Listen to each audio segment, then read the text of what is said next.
alamin wassalatu wassalamu ala asyrafil anbiya'i wal mursalin wa ala alihi wa sahbihi ajma'in. Assalamualaikum warahmatullahi wabarakatuh. Salam ukhuwah, salam kasih sayang dan salam satu Malaysia.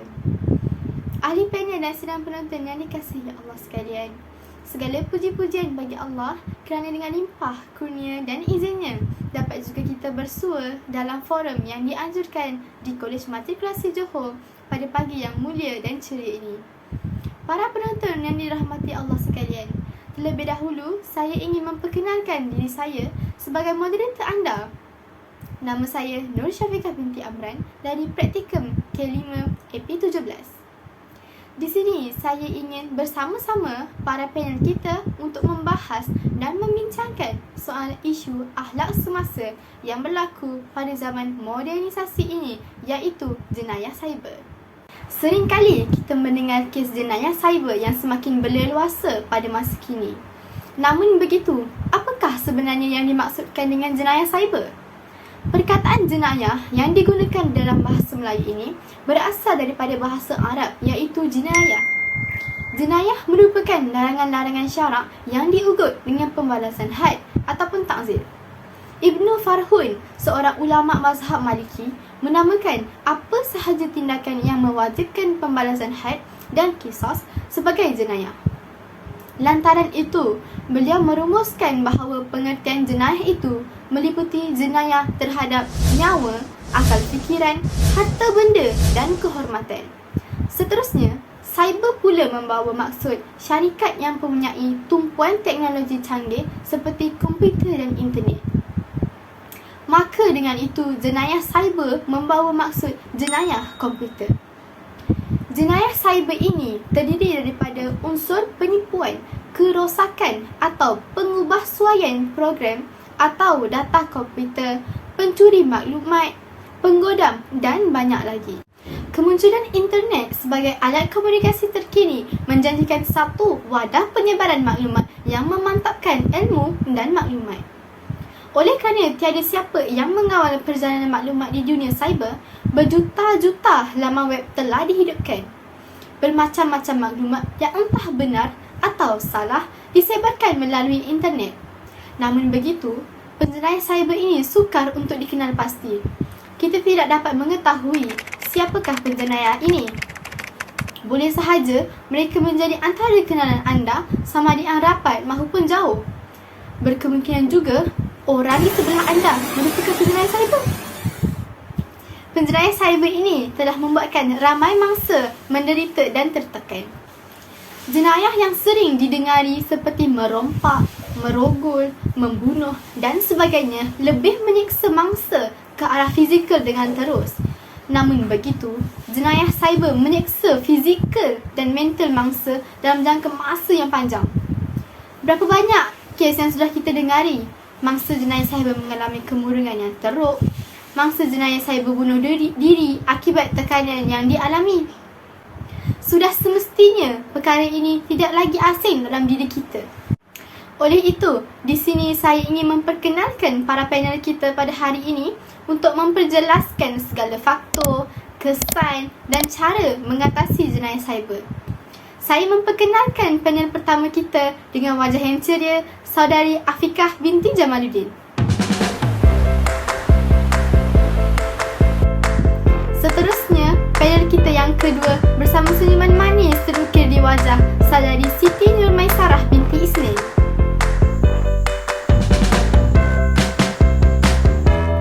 Dan yang terakhir, panel kita yang ketiga yang kelihatan ceria pada hari ini, Saudari Nur Ashikin binti Abdul Ghani.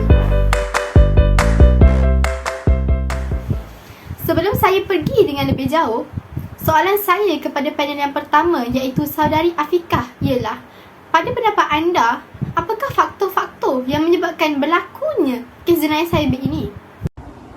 Baiklah, bismillahirrahmanirrahim. Terima kasih kepada saudari moderator memberi saya peluang untuk berbahas tentang perkara ini. Saya Afiqah binti Jamaluddin daripada Praktikum K5 AP17. Sebelum itu, izinkan saya untuk berpantun. Ingin rasa memakan kari cendawan batang pelagi. Kira rasa tidak terperi bertemu tuan yang baik budi. Pada pendapat saya, antara faktor utama penyumbang jenayah cyber dalam masyarakat ialah kerana kurangnya maklumat dalam penggunaan teknologi dengan selamat.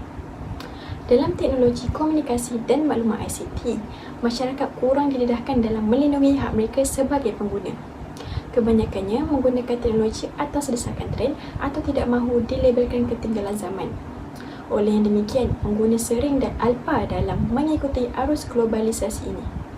Misalnya, apabila kemunculan laman sosial bertambah pak cendawan tumbuh selepas hujan, menyebabkan ramai berlumba-lumba menyertai laman sosial tanpa mengetahui risiko dan kesan sekiranya tidak berhati dalam penggunaannya.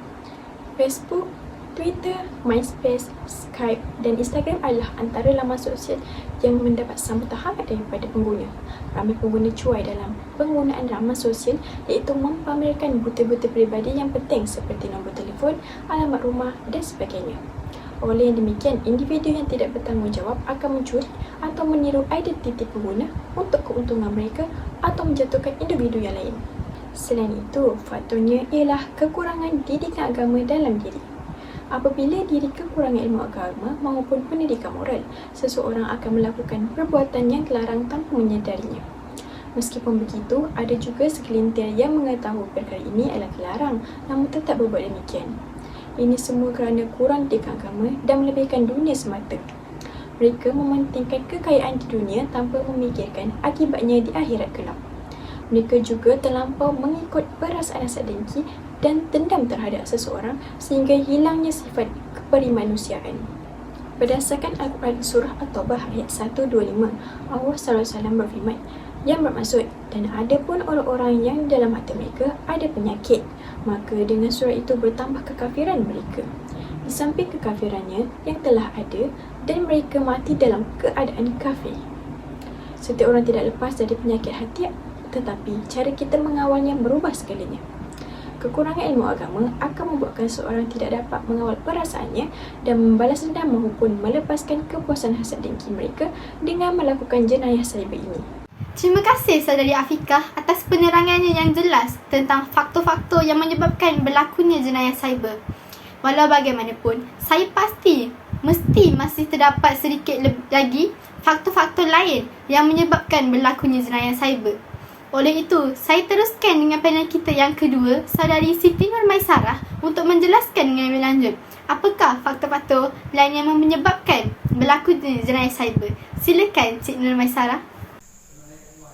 Alhamdulillah, terima kasih kepada saudari moderator kerana memberikan saya peluang untuk berhujah tentang apakah faktor-faktor seterusnya yang menyebabkan berlakunya jenayah cyber. Sebelum itu, saya juga ingin memberikan serangkap pantun bagi memulakan hujah saya. Indah berbalam si awan petang, berarak di celah pohon ara. Pemanis kalam selamat datang, awal bismillah pembuka bicara. Maka, di sini saya akan menjawab soalan moderator yang bertanyakan apakah faktor lain yang menyebabkan berlakunya jenayah. Pada pendapat saya, faktornya ialah kerana adanya penggunaan perbankan online secara meluas.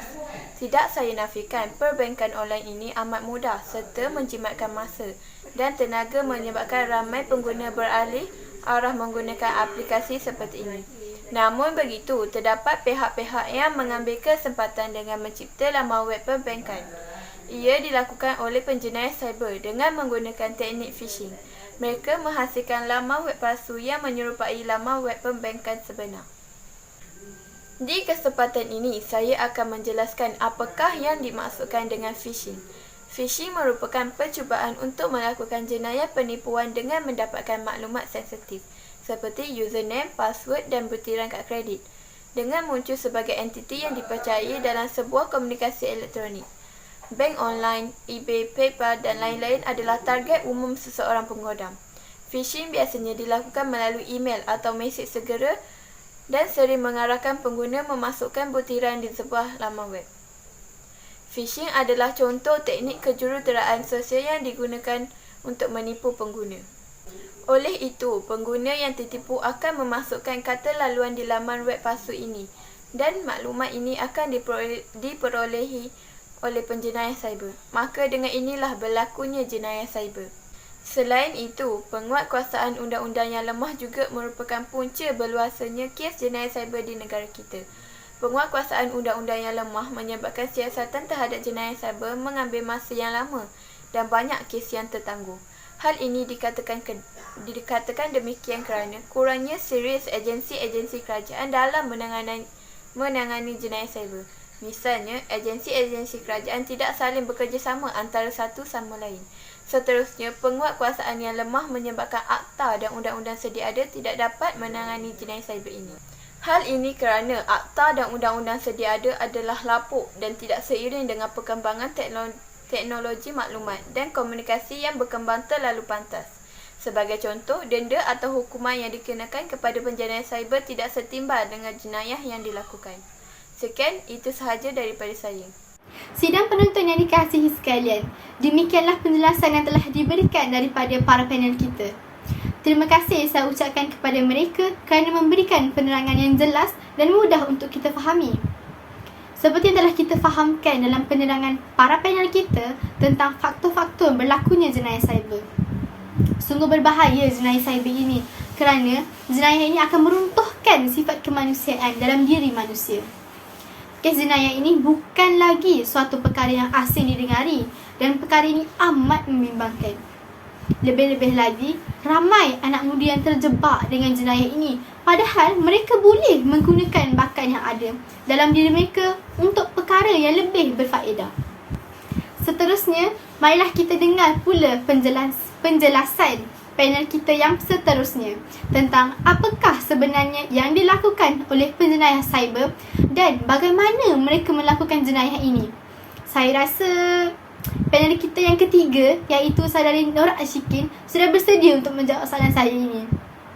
Jadi saya serahkan kepada panel kita untuk menerangkannya. Silakan.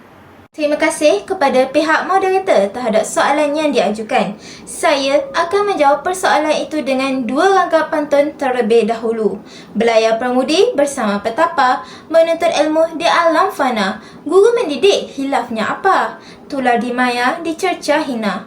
Mengintai Kartika di balik suluhan, berteman si suntih wajah nan indah. Jangan asyik mencari bahan, terkena sendiri meroyan tak sudah. Pantun yang baru sahaja saya sampaikan sebentar tadi mempunyai maksud yang tersendiri dan mempunyai kaitan dengan soalan yang diajukan oleh pihak moderator. Kita mungkin sudah biasa dengar dengan istilah jenayah komputer atau lebih dikenali sebagai jenayah cyber sejak akhir-akhir ini. Istilah ini mungkin jarang kita dengar di Malaysia sebelum tahun 60-an.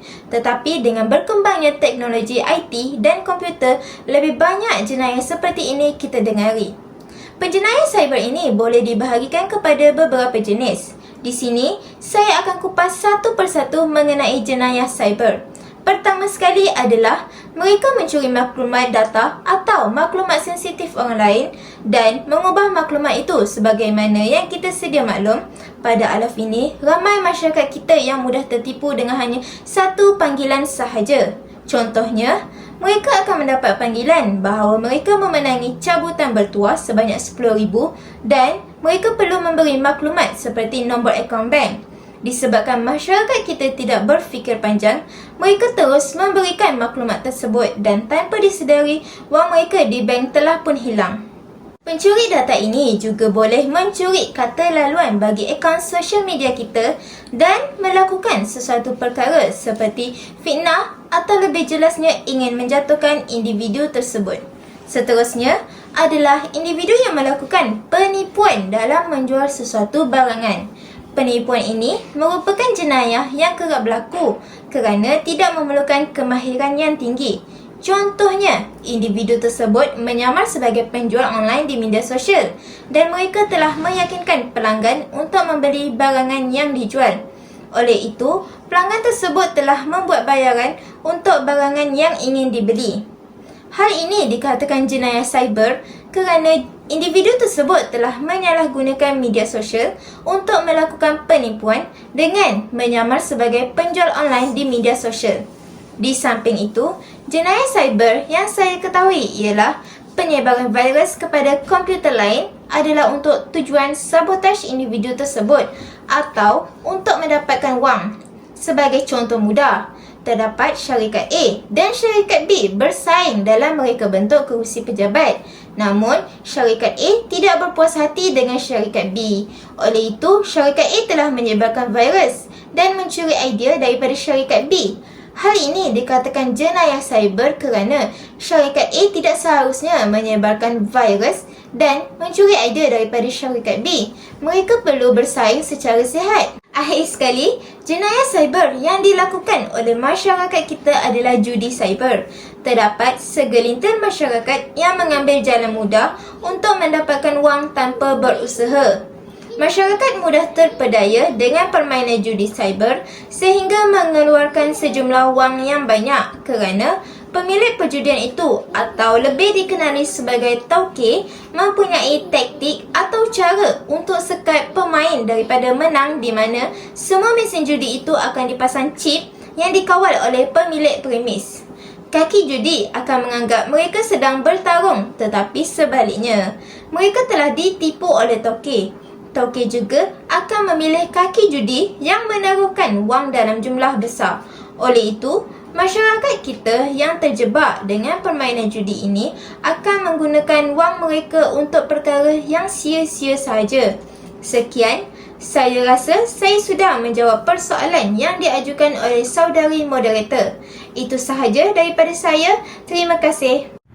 Demikianlah jawapan-jawapan yang telah dijawab oleh para panel kita. Saya harap para penonton dapat memahami dengan lebih dalam tentang jenayah cyber ini.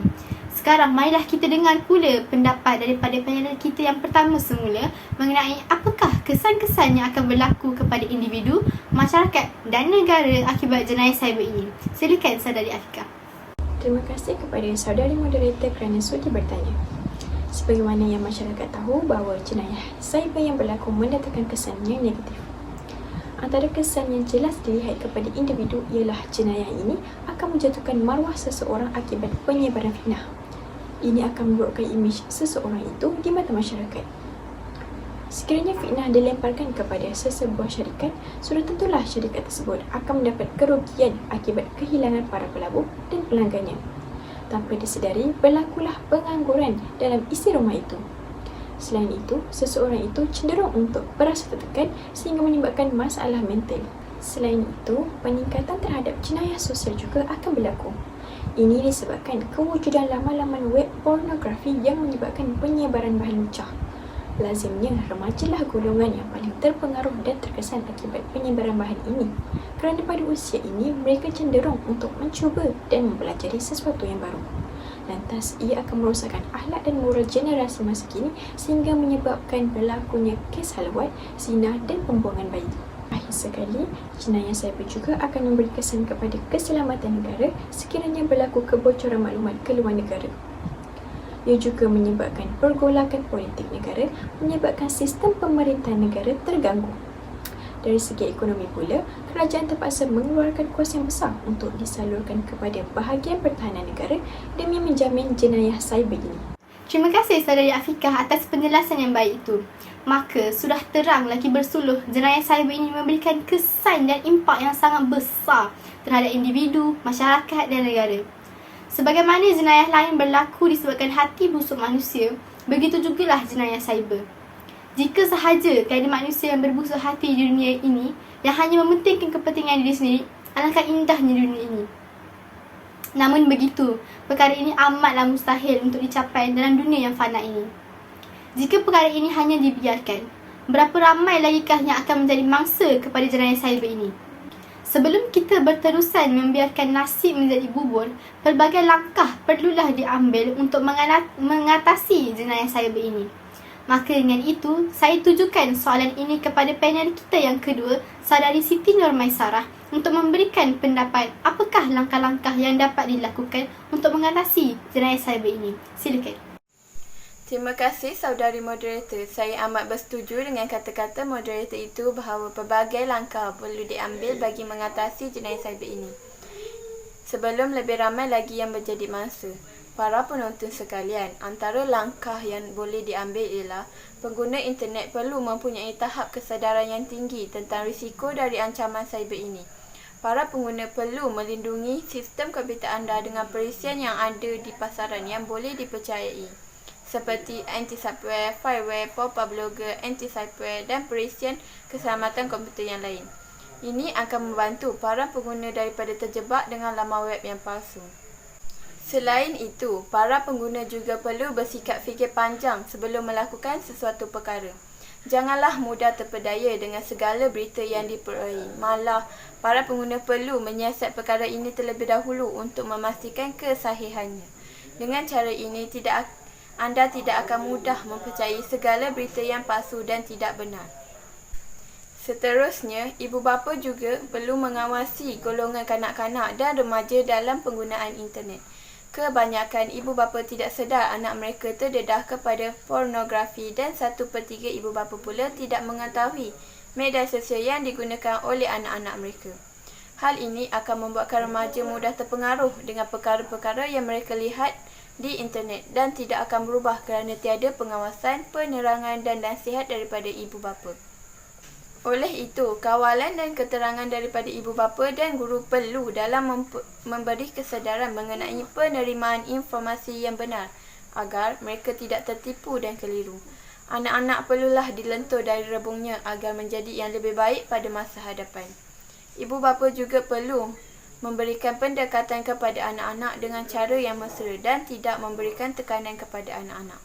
Hal ini kerana tekanan yang tinggi daripada ibu bapa merupakan antara faktor yang menyebabkan anak-anak memberontak dan melakukan perkara di luar kawalan. Selain itu, ibu bapa hendaklah memberikan didikan agama yang mantap kepada anak-anak dari kecil. Ibu bapa perlu menjadi suri teladan yang baik kepada anak-anak. Perkara ini akan membuatkan anak-anak mengikut sikap ibu bapa mereka. Didikan agama yang mantap akan menjadikan anak-anak manusia yang baik dan juga hamba yang taat kepada Allah Subhanahu Wa Taala. Anak-anak tidak akan melakukan dosa kerana takut akan balasan Allah kepada mereka. Dengan ini, anak-anak tidak akan terpengaruh dengan jenayah cyber. Malah akan menjauhi jenayah cyber ini kerana mereka tahu jenayah cyber ini merupakan perkara yang salah dan dilarang oleh Allah. Akhir sekali, kerajaan perlu membendung jenayah cyber ini dan memberikan hukuman yang sepatutnya kepada penjenayah cyber. Kerajaan perlu menguatkuasakan undang-undang terhadap jenayah cyber. Hal ini akan menakutkan rakyat kerana hukuman berat yang akan menimpa mereka. Kerajaan juga perlu mengumpulkan pakar-pakar teknologi dalam memanifestasikan fikiran agar sebuah rangka undang-undang dapat diwujudkan dalam mencegah jenayah cyber ini. Masyarakat pula perlu melaporkan kepada pihak yang berkenaan sekiranya terbabit atau melihat sebarang kegiatan yang meragukan dan melibatkan jenayah cyber, agar penjenayah tersebut dapat didakwa dan dikenakan tindakan yang tegas. Setakat ini sahaja hujah saya, saudari pengurusi. Terima kasih. Terima kasih penyanyi kita yang kedua atas hujah yang diberikan. Berdasarkan langkah-langkah yang diterangkan oleh saudari Siti Nurmaisarah, saya difahamkan bahawa ibu bapa merupakan antara pihak yang amat penting bagi mengatasi jenayah cyber. Peranan dari pelbagai pihak amat membantu dalam mengatasi jenayah cyber. Maka saya harapkan semua pihak memainkan peranan masing-masing agar jenayah cyber ini dapat diatasi.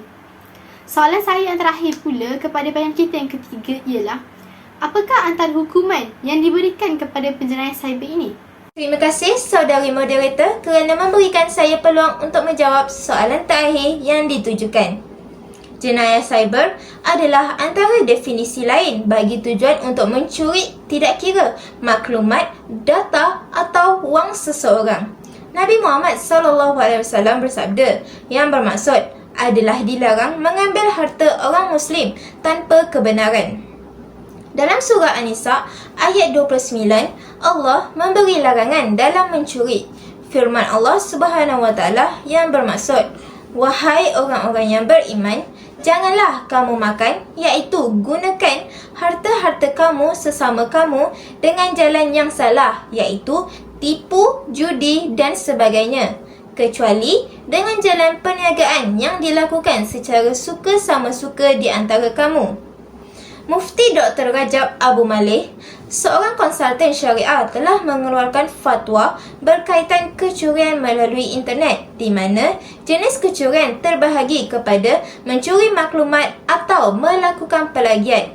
Kedua, mencuri wang tunai melalui kad kredit sama ada melalui penggodaman atau mencuri terus kad kredit tersebut bersama kata laluan dan memindahkan sejumlah wang ke dalam akaun peribadi seseorang mahupun mengeluarkan wang tunai dari mesin wang automatik. Walau bagaimanapun, jenis kecurian yang pertama iaitu mencuri maklumat atau plagiat dianggap kesalahan yang lebih ringan berbanding kesalahan mencuri harta.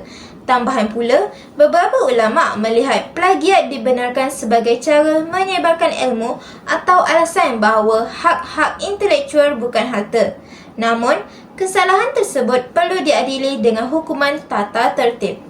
Bagi kesalahan kedua pula, bergantung kepada situasi dan keadaan. Dan jika disabitkan kesalahan, hukuman mencuri dalam Islam, maka hukumannya adalah dipotong tangan.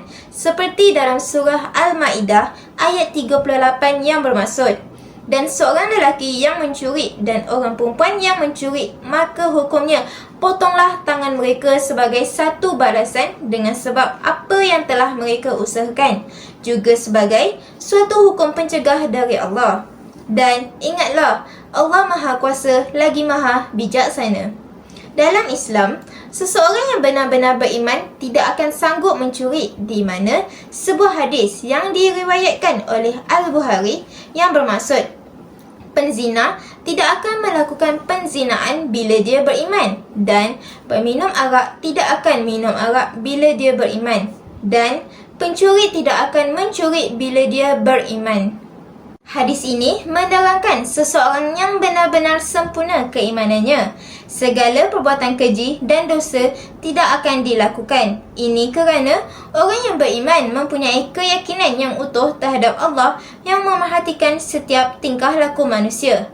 Manakala Suruhanjaya Komunikasi dan Multimedia Malaysia atau lebih dikenali sebagai SKMM mencadangkan pesalah cyber dikenakan hukuman penjara mandatori sekurang-kurangnya 3 tahun dan sebat bagi menangani kes fitnah alam maya yang semakin membimbangkan. Cadangan itu sudah dikemukakan kepada Jabatan Peguam Negara selepas Suruhanjaya berkenaan mengakui hukuman setahun penjara atau denda RM50,000 ke atas mereka yang disabit kesalahan mengikut Seksyen 211 dan Seksyen 233 Akta Komunikasi dan Multimedia 1998 tidak memadai. Terima kasih Saudari Nur Rashikin atas penjelasannya.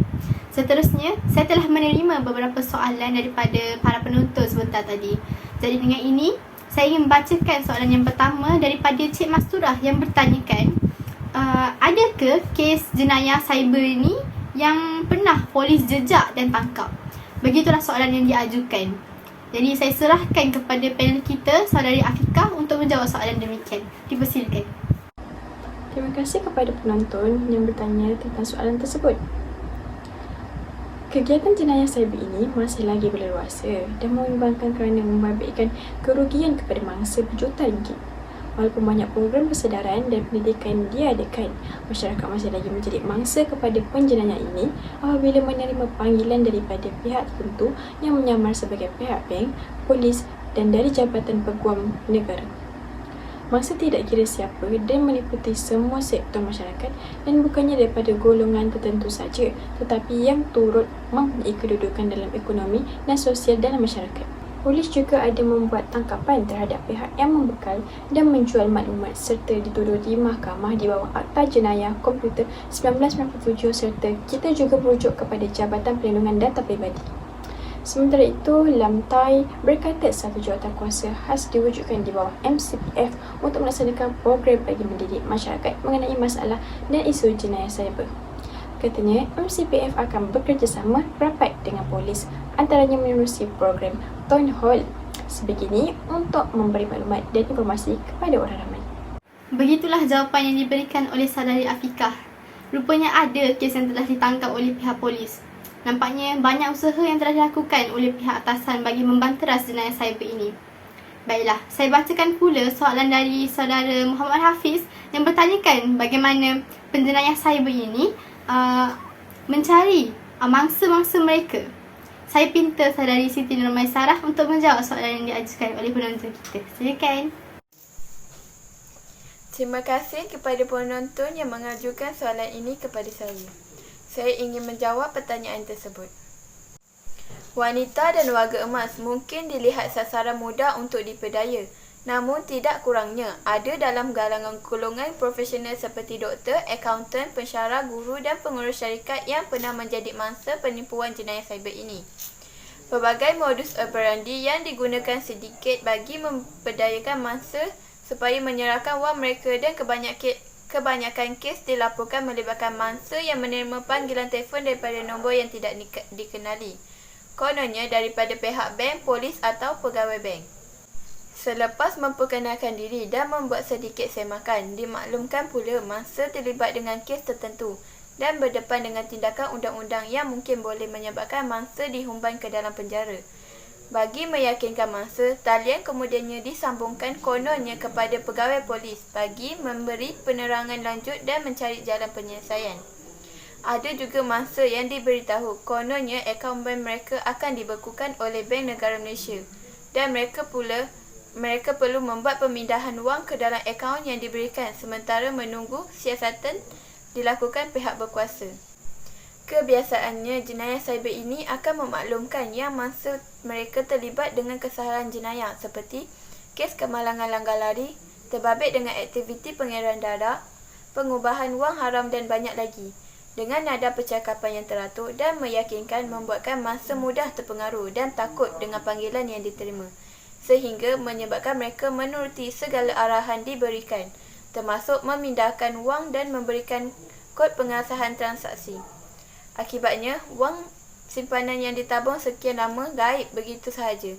Malah ada juga mangsa yang sanggup mengeluarkan wang pelaburan amanah saham Bumi Putra, ASB, dan simpanan akaun tabung haji kerana mahu dipindahkan ke dalam akaun diberikan. Kononnya selamat daripada sebarang tindakan oleh BNM. Kesudahannya, wang ini akan lenyap begitu sahaja. Nombor telefon pegawai polis yang menjadi pemudah cara sebelum ini gagal dihubungi dan mangsa hanya akan dibebani dengan rasa penyesalan yang tidak berguna lagi disebabkan terlalu mempercayai individu yang tidak dikenali. Begitu mudah mangsa diperdayakan dengan cerita rekaan yang dibuat melalui panggilan telefon sahaja. Ditambah lagi dengan momokkan tindakan undang-undang yang akan dikenakan menyebabkan mangsa seperti hilang arah dan percaya bulat-bulat dengan apa yang dimaklumkan tanpa sebarang unsur periksa dan semakan lanjut daripada pihak yang berkuasa.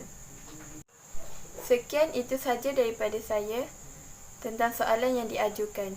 Saya kembalikan kepada moderator. Terima kasih. Terima kasih panel kita yang kedua atas hujah yang diberikan. Berdasarkan langkah-langkah yang diterangkan oleh Saudari Siti Nurmaisarah, saya difahamkan bahawa ibu bapa merupakan antara pihak yang amat penting bagi mengatasi jenayah cyber. Peranan dari pelbagai pihak amat membantu dalam mengatasi jenayah cyber. Maka saya harapkan semua pihak memainkan peranan masing-masing agar jenayah cyber ini dapat diatasi. Soalan saya yang terakhir pula kepada panel kita yang ketiga ialah, apakah antara hukuman yang diberikan kepada penjenayah cyber ini? Terima kasih kepada penonton terhadap soalan yang diajukan. Saya akan menjawab persoalan itu. Apakah cara atau langkah untuk mengelakkan diri kita menjadi mangsa jenayah cyber selain yang telah dinyatakan oleh panel kita sebelum ini?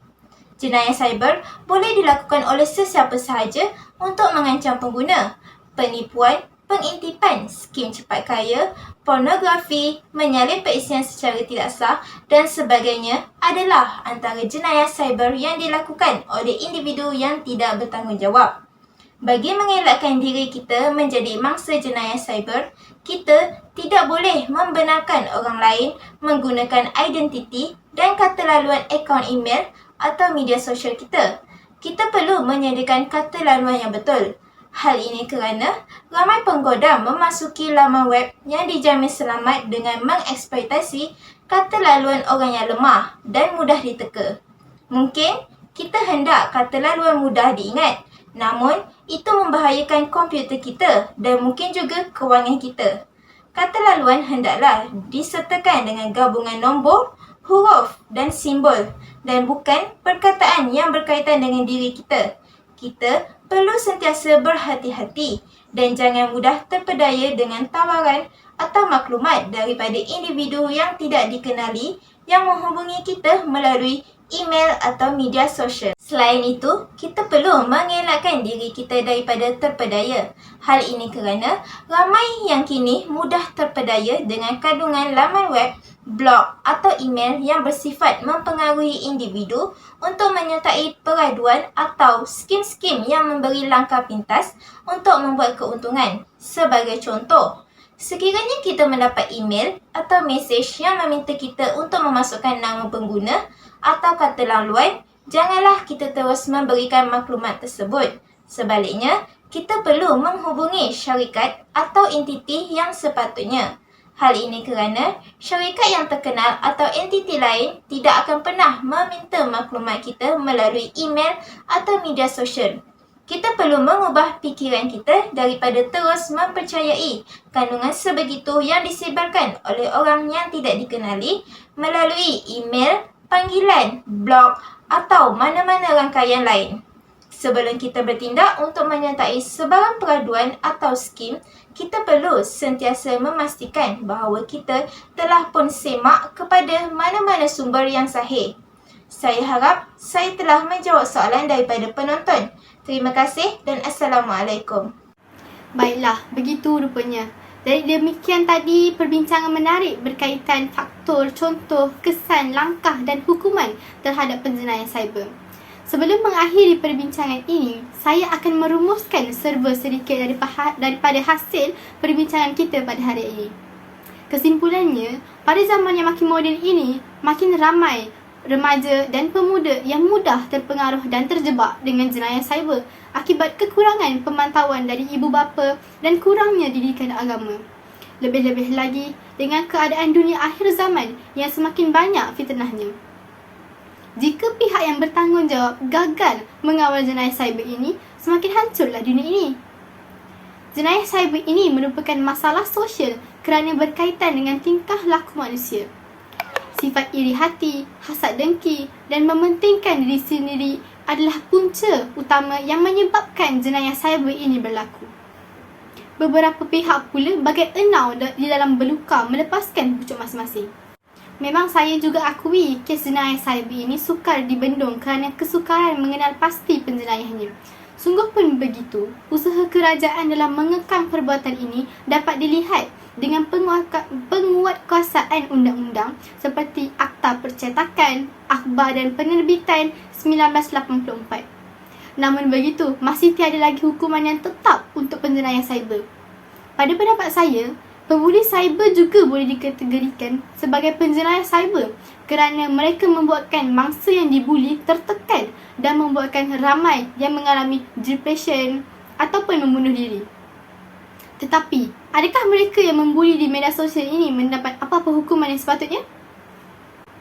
Ringkasnya, janganlah kita memandang enteng perkara ini kerana jenayah cyber merupakan perkara yang sukar dibendung dan amat berbahaya. Cegah sebelum parah. Bersama-samalah kita semua menjaga diri daripada terjebak dengan jenayah cyber dan daripada menjadi mangsa jenayah cyber. Pilihan di tangan anda. Maka di sini saya ingin mengucapkan ribuan terima kasih kepada para panel yang sudi untuk membincangkan topik jenayah cyber yang melanda negara kita. Semoga forum ini menjadi wadah melahirkan remaja yang cakna akan jenayah cyber.